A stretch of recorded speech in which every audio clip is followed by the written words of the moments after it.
Today I don't feel like doing anything.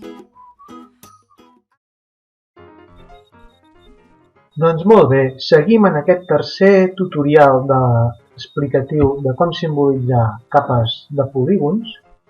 Ja des d'on hem acabat amb el tutorial número 2, que era simbolitzant per centroide i fent el centroide més gran o més petit en funció d'un camp quantitatiu, en aquest cas la densitat de població. Ara anem a veure altres simbolitzacions avançades de polígons. Comencem per tornar a la simbolització normal. Per fer-ho fem simbologia, símbol, i en comptes d'emplenats per centroides fem un simple fill. D'acord? Sí. Fem una simbolització de tots els polígons de Catalunya de nou. I comencem. Ara el que us mostraré aprofitarem per instal·lar un nou plugin que ens permetrà una simbolització que no ve per defecte a QGIS. Un dels valors afegits a QGIS és que, a part de les eines que ja té incorporades al QGIS, hi ha desenvolupadors que estan constantment fent eines i que pengen perquè qualsevol usuari de QGIS se la pugui descarregar, aquesta eina, i fer-la servir. És el que se'n diu un plugin. I ens ensenya en una finestra tots els plugins que hi ha, tant els que hi ha instal·lats com els no instal·lats, com a configuració de plugins. Jo tinc uns quants instal·lats, aquí ho podeu veure, i ara anirem a buscar un que jo no tinc instal·lat, un que es diu .map. I aquest serveix per simbolitzar densitat de punts en funció també d'un camp numèric. Apretem aquí a plugin, un cop l'hem trobat, des de tot instal·lar plugin. Molt bé. Si ens apareix com a que desinstal·la i reinstal·la, vol dir que ja l'ha instal·lat. Molt bé. Aleshores, ara podem veure aquí que ens ha aparegut automàticament una nova icona, com una nova barra, que és el de Dot Density Layer. Ara anem a simbolitzar mitjançant aquest icona. Abans, però, de fer servir el Dot Density, mirarem un moment la taula d'atributs. Veurem aquest camp, el Dot Density, que és l'únic que tenim en valors enters, és a dir, que no tenen decimals, aquests són float, aquests són enters, els que són sense decimals. I veiem quin és el mínim i el màxim de valors. Veiem que el mínim són alguns municipis que tenen un habitant per quilòmetre quadrat o similar, i el màxim són 18.873.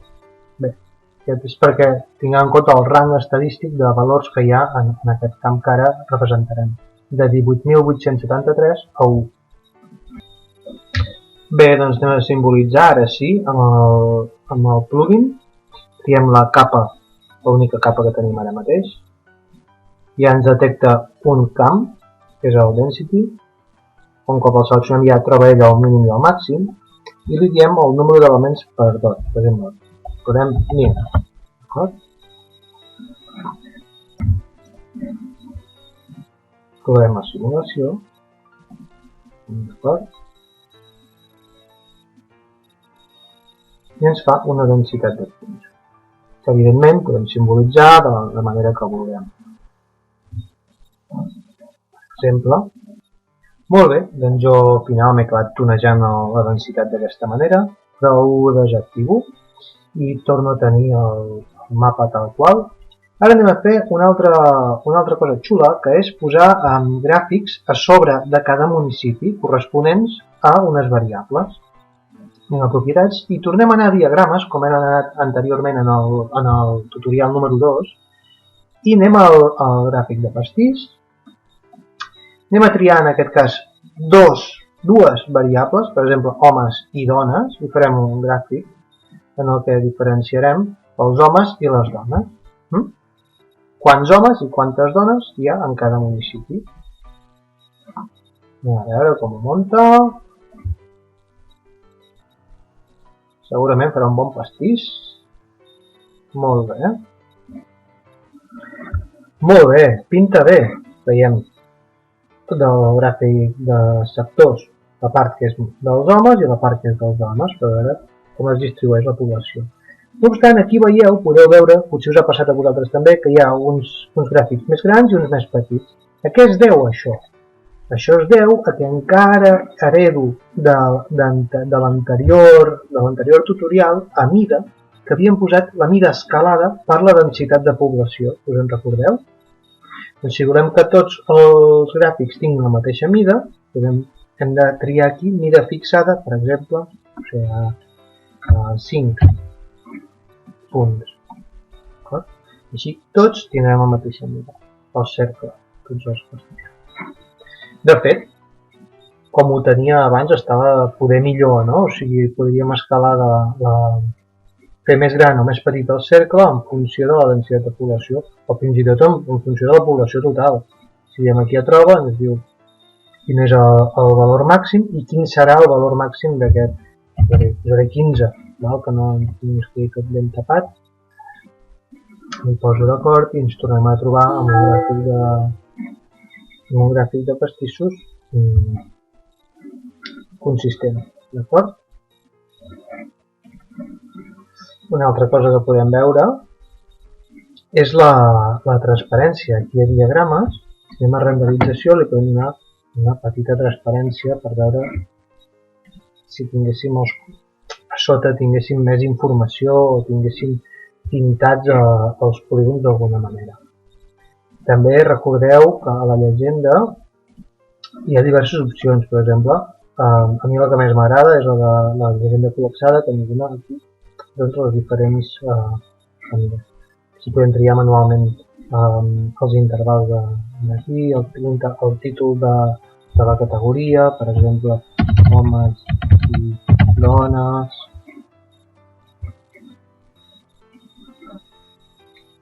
Aquí ho veuríem, veieu? Sí? Molt bé, moltes possibilitats aquí. Per cert, no havia fet massa bé això de la llegenda, perquè per exemple el 15 surt vermella i els gràfics són de color verd, no? Doncs anem a propietats,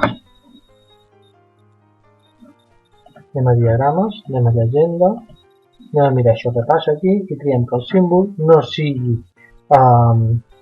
vermell, sinó que sigui blanc, per exemple, per no dir ni un verd ni l'altre, d'acord? Que no us he sentit ofès. Aleshores, aquí tenim més gran o més petit la bola a la llegenda, tot i que aquí segueix tenint el seu color, i ara també podríem afegir-hi, per exemple, una etiqueta amb la població. Ara ja em sortia perquè ho estava fent. Doncs aquí a propietats, a etiquetes, podem etiquetar de manera senzilla a partir d'un camp a cada municipi.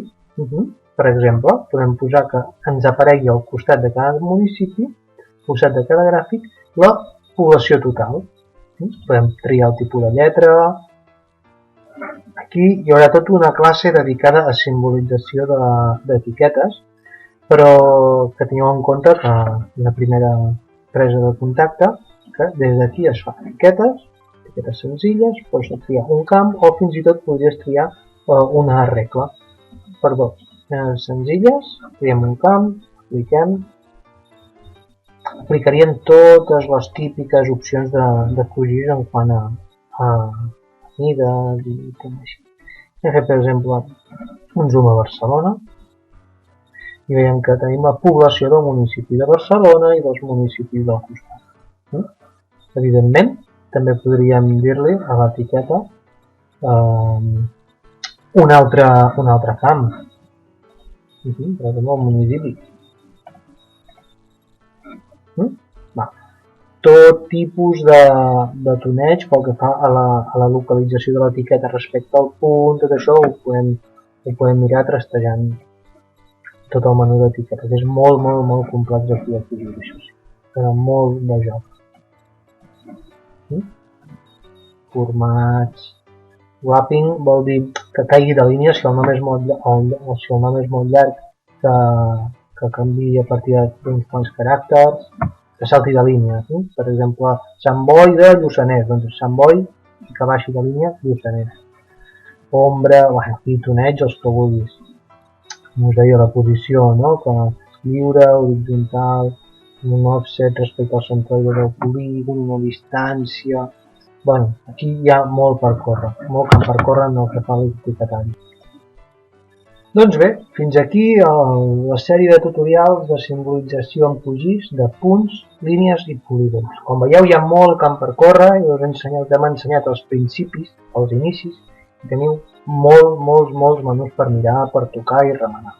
Espero que us sigui de profit i que disfruteu molt i que no hagin estat massa avorrits els meus tutorials. Vinga, que tingueu una bona feina. Adéu-siau.